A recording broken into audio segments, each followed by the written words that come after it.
Hello दोस्तों, मेरे YouTube channel पर आपका स्वागत है। तो चलिए कहानी शुरू करते हैं। कहानी अच्छा लगे तो प्लीज़ चैनल को लाइक शेयर जरूर कीजिएगा। लिविंग हॉल में सभी लोग लगभग आ चुके थे क्योंकि 11 बज चुके थे। पहले रक्षाबंधन के लिए राखी पहनने वाले थे, उसके बाद में कशिश की बेटी का नामकरण होना था। मीरा ने जहाँ हल्के रेड कलर की साड़ी के साथ सुहागन के रूप में तैयार थे, वहीं ध्रुवी ने पर्पल कलर का शरारा अपने लिए प्रेफर किया था, जिसमें बहुत खूबसूरत लग रही थी। सबसे पहले मृत्युंजय, अमृत, शोभित, विकल्प, विप्लव, वैदिक, राजीव और धैर्य आते हैं और सोफे पर बैठ जाते हैं। तभी करण के साथ चित्रांग भी वहाँ पर आ जाता है। चित्रांग को देखकर मृत्युंजय बोला, चलो तुम भी बैठ जाओ। बिल्कुल करेक्ट टाइम पर आए हो। चित्रांग, जिसने व्हाइट शर्ट और नीचे ब्लैक पैंट पहन रखा था, मृत्युंजय की बात पर करण की तरफ देखने लगता है तो करण उसे बैठने का इशारा कर देता है, जिस पर चित्रांग चुपचाप जाकर बैठ जाता है। मीरा अपने सभी भाइयों को राखी पहनाती है और उसके बाद ध्रुवी उन सबको राखी पहनाती है। सभी लोग मीरा को गिफ्ट देते हैं, लेकिन चित्रांग उसे एक एनवेलप देता है और उसी तरह ध्रुवी को भी सब लोग गिफ्ट बॉक्स देते हैं, लेकिन चित्रांग उसे भी एनवेलप ही देता है। शोभित चित्रांग के एनवेलप को देखते हुए कहता है, ये क्या है? चित्रांग शोभित के सवाल पर बोला, मुझे समझ नहीं आया कि मैं क्या गिफ्ट दूं, इसलिए मैंने पैसे दे दिए। चित्रांग की बात सुनकर सभी लोग अपना सिर हिला देते हैं। तो भी वहाँ पर दीपांजलि और ज्योति आ जाते हैं। दीपांजलि को देखकर वैदिक वहाँ से पतली गली लेकर निकल जाता है और दीपांजलि मुस्कुराते हुए अव्यक्त के पास आकर कहती है, अभी मैं आपको रक्षाबंधन की राखी बांधूंगी। महक दीपांजलि की बात सुन मुस्कुराते हुए बोली, ठीक है दीपा, तुम और समृति हाथ में बांधना, लेकिन पहले मुझे तुम्हारे पापा को राखी बांधने दो। महक की बात पर दीपांजलि अपना सिर हिला देती है तो दीप और सुधांशु साथ में बैठ जाते हैं, जिस पर महक उन दोनों को देखने के बाद कशिश की तरफ देखते हुए कहती है, आपको अलग से इन्विटेशन दूँ? कशिश महक की बात सुनकर मुस्कुराते हुए आकर सुधांशु के बगल में बैठ जाता है तो उन लोगों को राखी बांधने के लिए वैशाली भी आ जाती है।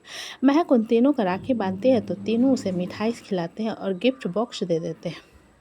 वैशाली के साथ भी वही प्रोसीजर होता है। नित्या कशिश को राखी बांधती है तो कशिश उसे तोहफा देता है। चित्रांक नित्या की तरफ देखने लगता है, लेकिन नित्या उसे राखी नहीं बांधती। करण चुपचाप उन लोगों को देख रहा था। जब मीरा उसके सामने आरती की थाली लेकर आती है तो करण थोड़ा सा चौंक जाता है और कंफ्यूज होकर कहता है, ये क्या है? मीरा करण के हाथ के ऊपर कर उसे राखी बांधते हुए बोली, राखी है। करण मीरा की बात सुनकर मुंह बनाते हुए, मेरे पास ऑलरेडी एक बहन है जिसे मैं संभाल नहीं पाता, मुझे और नहीं चाहिए, लेकिन पहना दिए तो कोई बात नहीं। मीरा करण की बात पर मुस्कुराते हुए उसे मिठाई खिलाती है तो करण मिठाई खा लेता है और अपने वॉलेट से पैसे निकालकर उसकी थाली में रखते हुए कहता है, तोहफे नहीं है, इसलिए मीरा अपना सिर हिला देती है। इधर विप्लव बार बार दरवाजे की तरफ देख रहा था क्योंकि रिया इस बार नहीं आई थी।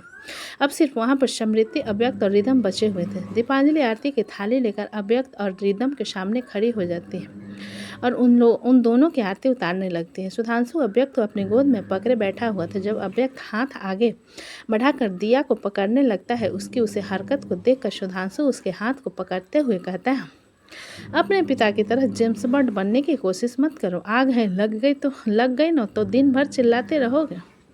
महक सुधांशु की बात सुनकर बोले, बिल्कुल सही, अपने पिता की हरकतें सीखी हैं इसने। मृत्युंजय महक की बात सुनकर बोला, तुम अपने भाई का साथ क्यों दे रही हो? क्या मुझे देखा है इस तरीके से आग को पकड़ते हुए? महक अपना सिर हिलाकर बोली, बेशक मैंने देखा है हमेशा लोगों के मुंह लगते हुए। महक के बाद तो मृत्युंजय उसे घूर कर देखता है तो सुधांशु महक की तरफ देखते हुए कहती है, दीदी आप जरा समृति की मदद कर दीजिए।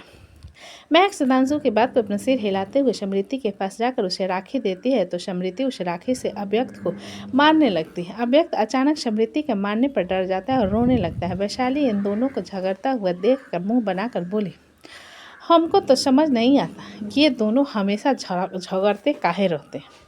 वैशाली की बात सुनकर मृत्युंजय उसकी तरफ देखते हुए बोला, क्योंकि जब तुम प्रेग्नेंट थी ना, हर वक्त मुझसे झगड़ती थी, इसलिए तुम्हारी बेटी मेरे बेटे से झगड़ती है।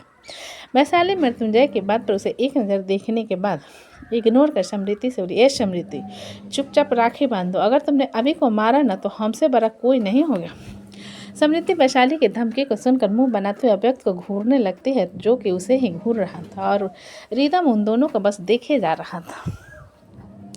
दीपांजलि रिदम और अव्यक्त को राखी बांधती है और अव्यक्त राखी को बार बार देखने लगता है क्योंकि उसमें लाइट जल रही थी। रिदम अपनी राखी को देखता है जिसमें डोरेमन बना हुआ था। दीपांजलि अव्यक्त को मिठाई का छोटा सा टुकड़ा खिलाती है तो अव्यक्त दीपांजलि को पूरी उंगली को अपने मुंह में भरकर शक करने लगता है। अव्यक्त की हरकत पर दीपांजलि अपने हाथ को पीछे लेते हुए हंसकर बोली, हा हा, अभी गुदगुदी आ रही है। अव्यक्त मिठाई को चुकुम चुकुम करके खाने लगता है और हाथ आगे बढ़ाकर फिर से मिठाई लेने की कोशिश करने लगता है।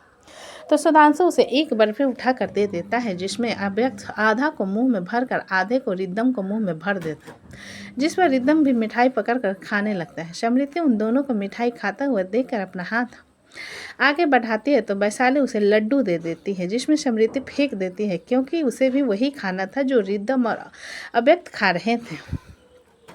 समृति के लड्डू को फेंकने पर वैशाली उसे घूरते हुए, फेंक काहे रही हो। समृति वैशाली के गुस्से भरी आवाज कर सुनकर रोना शुरू कर। वहीं विप्लो काजू कतली लाकर समृति को देते हुए कहता है, खा लो।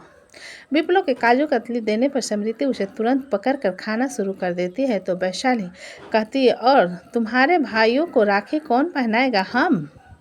वैशाली की बात सुनकर समृति राखी की तरफ देखने लगती है और उसे पकड़कर अव्यक्त के हाथ में दे देती है तो अव्यक्त राखी और समृति को पूर्व घूरने लगता है। मृत्युंजय उन दोनों के झगड़े को देखते हुए गहरी सांस भरकर विप्लो से बोला, वापी, समृति को पैसे दो। विप्लो मृत्युंजय की बात पर हैरान होते हुए बोला, आप किस पैसे की बात कर रहे हो भाई? मृत्युंजय अपने दांत पिसते हुए बोला, 3 दिन पहले मैंने तुम्हें 5,000 रुपये दिए थे ना, क्योंकि समृति ने तुम्हारे 500 के नोट फाड़ दिए थे। मृत्युंजय की बात सुनकर वैशाली हैरानी से विप्लो की तरफ देखते हुए बोली, विप्लो, तुमने हमसे भी 1,000 रुपये लिए थे। अमृत उन दोनों की बात सुनकर, और स्टडी रूम में आकर मुझसे भी 5,000 लिए थे इसने। विप्लो इन तीनों की बात पर खुद से बोला, मैं तो फंस गया। मृत्युंजय बुरी तरीके से विप्लो को घूरते हुए बोला, तुम झूठ बोलकर पैसे ऐंठने लगे। विप्लो मृत्युंजय की बात में अपना सिर नहीं में हिलाकर, मैंने झूठ कहाँ बोला भाई, समृति ने सच में मेरे 500 के नोट फाड़े थे। अब गलती आप लोगों की है कि आप लोगों ने बिना पता लगाए मुझे पैसे दिए और मेरे पास नहीं है रुपये एक भी, मैंने सारे खर्च कर लिए। विप्लो की बात पर सुधांशु हैरानी से सोच की तरफ देखते हुए बोला, 11,000 रुपये तुमने 3 दिन में ख़त्म कर लिया। सुधांशु के हैरान भरी नज़रों को देख धैर्य बोला, वो तो ध्रुवी की गाड़ी एक दिन में उतने का तेल पीती है, तुम इतना हैरान क्यों हो रहे हो? सुधांशु अपना सिर नहीं में हिलाकर बोला, कुछ नहीं, सच में लोग चांदी का चम्मच मुंह में लेकर पैदा होते हैं। मृत्युंजय एक नज़र सुधांशु की तरफ देखने के बाद सब लोगों की तरफ देखते हुए, अच्छा, हमारी भांजी के नामकरण की प्रक्रिया पूरी करते हैं। मृत्युंजय की बात पर सभी अपना सिर हिला देते हैं और तभी वहाँ पर पंडित जी भी आ जाते हैं। पंडित जी के आने के बाद सभी लोग वहीं पर बैठ जाते हैं। कशिश अपनी बेटी को गोद में पकड़े बैठ जाता है और मीरा उसके बगल में आकर बैठ जाती है। पंडित जी नामकरण मृत्युंजय संस्कार की प्रक्रिया पूरी करते हैं और नित्या चावल में नाम लिखकर पंडित जी को दे देती है। पंडित जी नाम को देखते हुए सब लोगों की तरफ देखकर बोले, राशि। पंडित जी की बात पर सभी लोग मुस्कुरा देते हैं और मीरा अपनी बेटी की तरफ देख मुस्कुराते हुए कहती है, राशि जो कि लगातार सुधांशु को देखे जा रही थी, मीरा की बात पर उसकी तरफ देखने लगती है। नामकरण की विधि पूरी होने के बाद पंडित जी अपना दक्षिणा लेकर वहाँ से चले जाते हैं और रक्षाबंधन भी पूरा हो चुका था, इसलिए सभी लोग लंच की तैयारी में लग जाते हैं। मृत्युंजय सब लोगों की तरफ एक नज़र देखने के बाद करण के पास आकर बोला, डाइवोर्स के पेपर रेडी हो चुके हैं। करण को अपने पेट में ठंडापन सा महसूस होने लगता है और मृत्युंजय की तरफ हैरान नज़रों से देखता है। मृत्युंजय के ये कहने पर कि नित्या और करण का डाइवोर्स पेपर रेडी है, करण को अपने पेट में ठंडापन सा महसूस होने लगता है। करण के साथ चित्रांग में बैठा हुआ था, जो कि मृत्युंजय की बात सुनकर उसकी तरफ देखने लगा। वहीं करण अपनी मुट्ठी मजबूती से बंद करके बोला, पेपर्स कहाँ हैं? करण की रजामंदी पर चित्रांग हैरानी से उसकी तरफ देखते हुए बोला, तुम्हारा दिमाग खराब है करण? अपना सिर नहीं में हिलाते हुए मृत्युंजय से बोला, पेपर्स कहाँ? जिसे सुनकर मृत्युंजय स्टडी रूम की तरफ इशारा करते हुए बोला, स्टडी रूम में चलते हैं हम।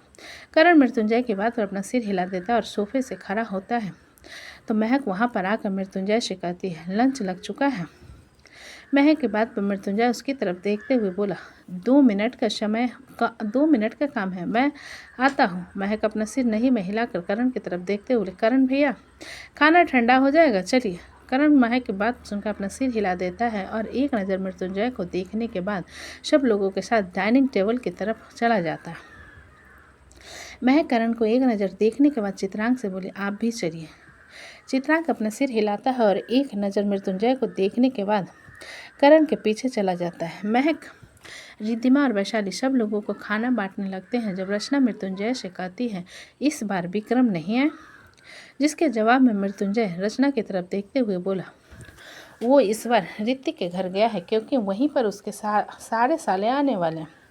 मृत्युंजय के जवाब पर रचना अपना सिर हिला देती है। वहीं महक सुधांशु को लंच के लिए बुलाने जाती है तो देखती है सुधांशु फ़ोन में किसी से बात कर रहा था। महक सुधांशु को फ़ोन रखने का इंतजार करने लगती है तो सुधांशु कुछ देर में कॉल कट करके महक के पास आकर कहता है, आपको खाना दीदी। महक सुधांशु की बात पर बोली, मैं खाना खा लूँगी, तुम क्यों नहीं आ रहे हो खाने पर?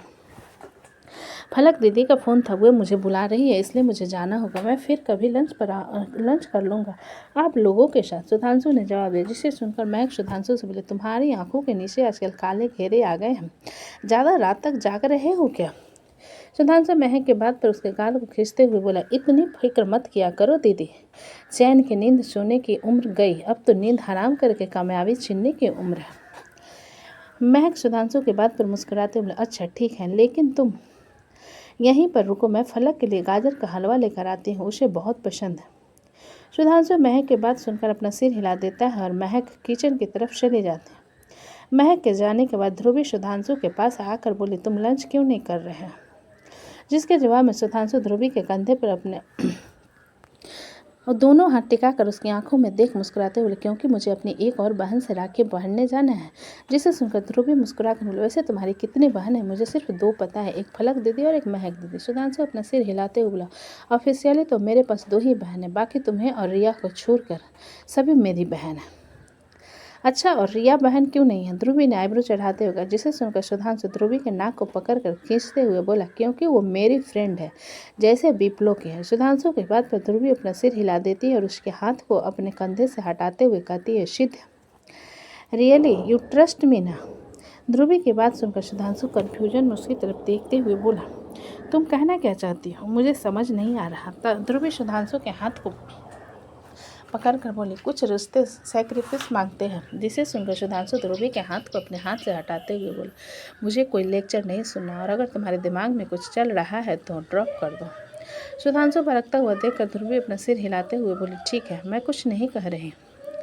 सुधांशु ध्रुवी के चुप होने के बाद इधर उधर देखने लगता है तो सभी लोग लंच में लगे हुए थे। जिसे देखते हुए सुधांशु सबकी नज़रों से छुपाकर ध्रुवी के होठों पर पैक दे जल्दी से दूर होकर बोला, एक सरप्राइज है, लेकिन तब तक इंतज़ार करो।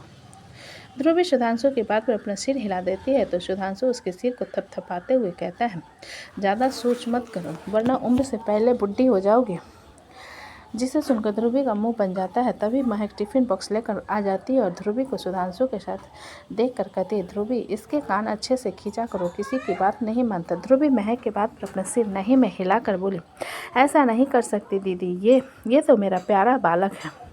ध्रुवी की बात पर सुधांशु उसके कान के पास आकर धीरे से बोला, और इस बालक को कुछ शरारत करने का मन कर रहा है। जिसे सुनकर ध्रुवी सुधांशु को खुद से दूर करते हुए महक से बोली, लेकिन आजकल मेरा बालक कुछ ज़्यादा ही नौटी और शरारती हो गया है। ध्रुवी की शिकायत सुनकर महक सुधांशु को देखते हुए बोली, अपने जीजा की संगति में रहकर ये सब सीख रहे हो? सुधांशु बात को बढ़ता हुआ देखकर महक के हाथ से टिफ़िन बॉक्स लेते हुए बोला, मैं इसे कल वापस कर दूंगा, अभी जा रहा हूँ। इतना कहकर सुधांशु जल्दी से महक के पाँव छू लेता है और बाय कहते हुए वहाँ से निकल जाता है।